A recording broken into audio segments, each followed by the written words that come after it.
നരേന്ദ്രമോദിയെ നമ്മളൊന്ന് വിലയിരുത്തേണ്ടതുണ്ട്. യഥാർത്ഥത്തിൽ നരേന്ദ്രമോദി വളരെ മീഡിയ ഫ്രണ്ട്ലി ആയിട്ടുള്ള ഒരാളായിരുന്നു. ഞാൻ 1998 ഡൽഹിയിലെത്തുന്നത്. അന്ന് നരേന്ദ്രമോദി ബി.ജെ.പിയുടെ ജനറൽ സെക്രട്ടറിയാണ്. അശോക റോഡിലെ ബി.ജെ.പിയുടെ ആസ്ഥാനത്ത് എപ്പോഴും നരേന്ദ്രമോദി ഉണ്ടാകും. നമ്മളെപ്പോൾ ചെന്നാലും ഏത് കാര്യത്തിലും പ്രതികരിക്കുന്ന ഒരാളുമായിരുന്നു. മാത്രമല്ല, വ്യക്തിപരമായി എനിക്കൊരു അനുഭവമുള്ളത് 1999 മധ്യപ്രദേശ് തെരഞ്ഞെടുപ്പ് നടന്നു. നിയമസഭാ തെരഞ്ഞെടുപ്പ് നടന്നു. ദിഗ്വിജയ് സിംഗ് മുഖ്യമന്ത്രിയായ തെരഞ്ഞെടുപ്പാണ്. ആ തെരഞ്ഞെടുപ്പ് ഏഷ്യാനെറ്റ് വേണ്ടി റിപ്പോർട്ട് ചെയ്യാൻ ഞാൻ ഭോപ്പാലിൽ പോയിരുന്നു. അന്ന് മധ്യപ്രദേശിൻ്റെ ചാർജുള്ള ജനറൽ സെക്രട്ടറിയാണ് നരേന്ദ്രമോദി. 25 വർഷം മുമ്പാണ്. ഇപ്പോൾ ഇവിടെ ഈ പ്രകാശ് ജാവ്ദേക്കറിന് ചാർജുണ്ട് എന്ന് പറയുന്നത് പോലെ. അന്ന് ഞാൻ അദ്ദേഹത്തിൻ്റെ അഭിമുഖം എടുക്കുന്നുണ്ട്, ദീർഘമായ അഭിമുഖം എടുക്കുന്നത്. അതിന് അദ്ദേഹം തയ്യാറായിരുന്നു എന്നുള്ളതാണ്. ഞാൻ അദ്ദേഹത്തിൻ്റെ ഒരു കാര്യം മീഡിയ ഫ്രണ്ട്ലി ആണെന്ന് പറയാൻ കാരണം എന്ന് വെച്ചാൽ, മധ്യപ്രദേശ് നിയമസഭാ തെരഞ്ഞെടുപ്പിൽ അതിൻ്റെ ചാർജുള്ളൊരു ജനറൽ സെക്രട്ടറി മലയാളത്തിലൊരു മാധ്യമത്തിന് അരമണിക്കൂർ ഇൻ്റർവ്യൂ തരേണ്ട ആവശ്യമില്ല. അത് ഇവിടെ ടെലികാസ്റ്റ് ചെയ്യുന്ന മലയാളത്തിലാണ്. പിന്നെ വളരെ കുറച്ച് മലയാളി പോപ്പുലേഷൻ മാത്രമുള്ള സ്ഥലവുമാണ് മധ്യപ്രദേശ്. എങ്കിൽ കൂടിയും അദ്ദേഹം ആ പരിചയം കാണിക്കുകയും 25 മിനിറ്റോളം നമ്മളോട് സംസാരിക്കുകയും ഒക്കെ ചെയ്യുന്നുണ്ട്. അപ്പോൾ ആ രീതിയിൽ വളരെ മീഡിയ ഫ്രണ്ട്ലി ആയിട്ടുള്ള ആയിരുന്നു നരേന്ദ്രമോദി. എന്നാൽ ഈ ഗുജറാത്തിലെ ഗോധ്ര അതിനുശേഷമുണ്ടായ സംഭവങ്ങൾ, ഇന്ത്യൻ മീഡിയ നരേന്ദ്രമോദിയെ കൈകാര്യം ചെയ്തത് ഒരിക്കലും നരേന്ദ്രമോദിക്ക് പൊറുക്കാൻ കഴിയില്ല. അത് പക്ഷേ ആ കാലഘട്ടത്തിൽ ഇന്ത്യൻ മാധ്യമങ്ങൾ, ഇന്ത്യക്കാർ സാക്ഷ്യം വഹിച്ചൊരു സംഭവത്തെ സംബന്ധിച്ച് നിരന്തരമായി മാധ്യമങ്ങൾക്ക് ചർച്ച ചെയ്യേണ്ടി വരും.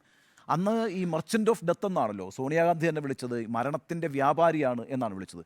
അവിടം മുതലാണ് ഈ പറയുന്ന നരേന്ദ്രമോദി ആൻറ്റി മീഡിയ ആകുന്നത്. പിന്നെ മോഡിയുടെ വളർച്ചയിൽ ഒരു റോളും മീഡിയയ്ക്കില്ല. അതാണ് മോഡിയുടെ ഒരു ക്യാപിറ്റൽ എന്ന് പറയുന്നത്, ഈ ആത്മവിശ്വാസം എന്ന് പറയുന്നത്. കാരണം ഇന്ത്യയിലെ മുഴുവൻ മാധ്യമങ്ങളും നരേന്ദ്രമോദിയെ വലിയൊരു കില്ലറായിട്ട്, ഒരു മർഡറായിട്ട് ചിത്രീകരിച്ചുകൊണ്ടിരിക്കുന്ന സമയത്ത് ഈ പറയുന്ന ഈ ബി.ജെ.പിയുടെ വലിയ ഹിന്ദുത്വ വൈകാരികത ഉയർത്തിപ്പിടിച്ചുകൊണ്ട് മുന്നേറാൻ കഴിയുകയും ഒരു മാധ്യമത്തിൻ്റെയും പിന്തുണയില്ലാതെ ഇന്ത്യയുടെ പ്രധാനമന്ത്രിയാകാൻ കഴിയുകയും ചെയ്തയാളാണ് താൻ എന്ന ഉത്തമ ബോധ്യം നരേന്ദ്രമോദിക്കുണ്ട്. നരേന്ദ്രമോദി 2014 അധികാരത്തിൽ വന്ന ശേഷം ആദ്യം ചെയ്തൊരു കാര്യം എന്താ അറിയോ? മീഡിയയുമായി ബന്ധപ്പെട്ട് ഈ പ്രധാനമന്ത്രിമാർ വിദേശയാത്ര പോകുമ്പോൾ വലിയൊരു മീഡിയ സംഘം കൂടെ പോകും. ഇപ്പം ഞാൻ പ്രധാനമന്ത്രി വാജ്പേയിയുടെ കൂടെ പോയിട്ടുണ്ട്, മൻമോഹൻ സിംഗിൻ്റെ കൂടെ പോയിട്ടുണ്ട്. എന്തിനാണ് അങ്ങനെ നമ്മളെ കൊണ്ടുപോകുന്നതെന്ന് വെച്ചാൽ, പ്രധാനമന്ത്രി സ്വകാര്യ സന്ദർശനത്തിന് പോകുമല്ല, രാജ്യത്തിൻ്റെ പൈസ എടുത്തിട്ടാണ് പോകുന്നത്.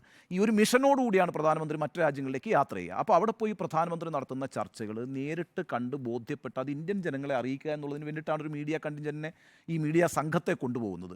ആദ്യം നരേന്ദ്രമോദി തീരുമാനിച്ചത് എൻ്റെ ഫ്ലൈറ്റിൽ ഒറ്റ മീഡിയ പേഴ്സൺ ഉണ്ടാവില്ല എന്നാണ്. ഇന്നും നരേന്ദ്രമോദി വിദേശയാത്ര നടത്തുമ്പം മാധ്യമ സംഘം ഉണ്ടാകാറില്ല. അത് ബിസിനസ് സംഘം ബിസിനസ് സംഘമൊക്കെ ഉണ്ട്. അത് അന്നും ഉണ്ട് കേട്ടോ. 2-3 വിഭാഗങ്ങളായിട്ടാണ് പ്രധാനമന്ത്രിയോടൊപ്പം സഞ്ചരിക്കുക. ബിസിനസ് സംഘം ഉണ്ടാകും, ഉദ്യോഗസ്ഥ സംഘം ഉണ്ടാകും, അതുപോലെ തന്നെ മാധ്യമ സംഘവും ഉണ്ടാകും.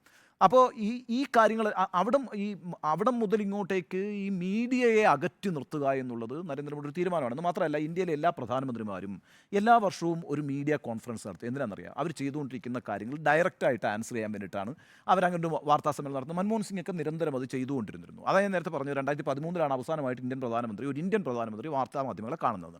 അപ്പോൾ ഈ രീതിയിൽ ഇന്ത്യൻ മാധ്യമങ്ങൾ മുഴുവൻ തനിക്കെതിരായിരുന്നുവെന്നും അവരുടെ ഒരു പിന്തുണയുമില്ലാതെയാണ് താനിപ്പോൾ ഇവിടെ ഇരിക്കുന്നതെന്നും ഇനിയും മുന്നോട്ട് അതിൻ്റെ പിന്തുണ ആവശ്യമില്ല എന്നും ഉറച്ച ബോധ്യം നരേന്ദ്രമോദിക്കുണ്ട് എന്ന് മാത്രവുമല്ല, ഒരു മാധ്യമവും ഇന്ത്യയിൽ ഇനി എൻ്റെ സർക്കാരിനെയും എന്നെയും വിമർശിക്കേണ്ട എന്ന തീരുമാനമെടുത്തിട്ടുണ്ട്. ആ തീരുമാനത്തിൻ്റെ ഒരു ഭാഗമായിട്ട് അവസാനമായിട്ടുണ്ടായ ഒരു നീക്കം കൂടി പറയാം. അതാണ് നേരത്തെ ഇപ്പം നികേഷ് ചൂണ്ടിക്കാണിച്ചൊരു പ്രശ്നമുണ്ട്, നമുക്ക് പ്രതീക്ഷ നൽകുന്ന ഓൺലൈൻ പ്ലാറ്റ്ഫോമുകൾ എന്ന് പറയുന്നത്. ആ ഓൺലൈൻ പ്ലാറ്റ്ഫോമുകൾ നിശ്ചയമായും വലിയ പ്രതീക്ഷ നൽകുന്നുണ്ട്.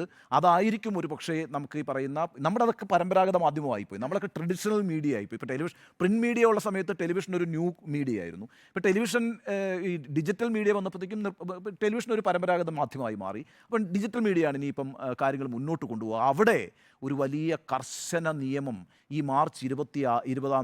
കഴിഞ്ഞ മാർച്ച് 20 ഇന്ത്യ സർക്കാർ IT റൂൾ അമെൻഡ് ചെയ്തിട്ട് ഒരു പുതിയ നിയമം പാസ്സാക്കി. എന്നിട്ട് നോട്ടിഫൈ ചെയ്തു. ആ നിയമം എന്ന് പറയുന്നത് പ്രസ് ഇൻഫർമേഷൻ ബ്യൂറോയുടെ കീഴിൽ, INB മിനിസ്റ്ററുടെ കീഴിൽ, PIBയുടെ കീഴിൽ ഒരു ഫാക്ട് ചെക്കിംഗ് യൂണിറ്റ് ഉണ്ടാവും. FCU എന്നാണ് പറയുക. ഈ ഫാക്ട് ചെക്കിംഗ് യൂണിറ്റിന് നോട്ടിഫൈ ചെയ്തിട്ട് 20 നോട്ടിഫൈ ചെയ്തു. 21 സുപ്രീം കോടതിയിൽ ഒരു കേസ് വന്നു. സുപ്രീം കോടതി ആ കേസിൽ ഈ പറയുന്ന FCUവിനെ സ്റ്റേ ചെയ്തിരിക്കുകയാണ്. ഇപ്പോൾ ആസിറ്റീസ് അത് സ്റ്റേ ചെയ്യപ്പെട്ടിരിക്കുകയാണ്. സുപ്രീം കോടതി വലിയ ചോദ്യങ്ങൾ ചോദിച്ചിട്ടുണ്ട്. വളരെ പ്രധാനപ്പെട്ട ചില ചോദ്യങ്ങൾ ഉയർത്തപ്പെടുന്ന ഒരു സാഹചര്യം ഈ നിയമവുമായി ബന്ധപ്പെട്ട് വന്നിട്ടുണ്ട് എന്ന് പറഞ്ഞിട്ടാണ് അത് സ്റ്റേ ചെയ്തിരിക്കുന്നത്.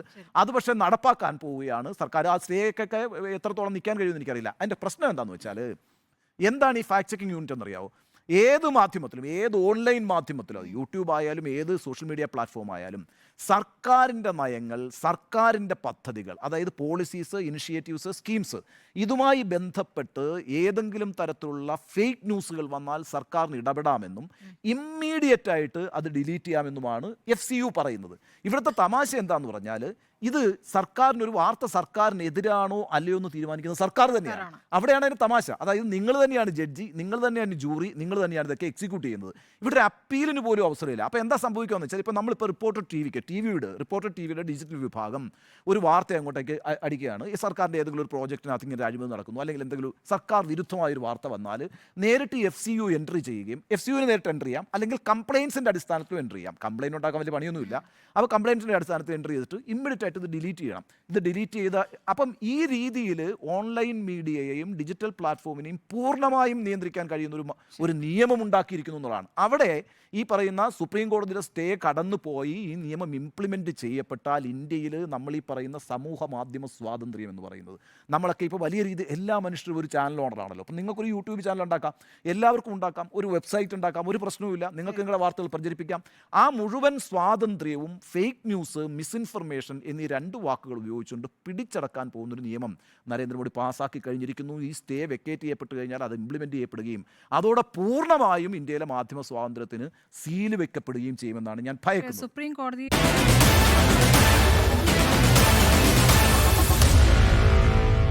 Meet the editors.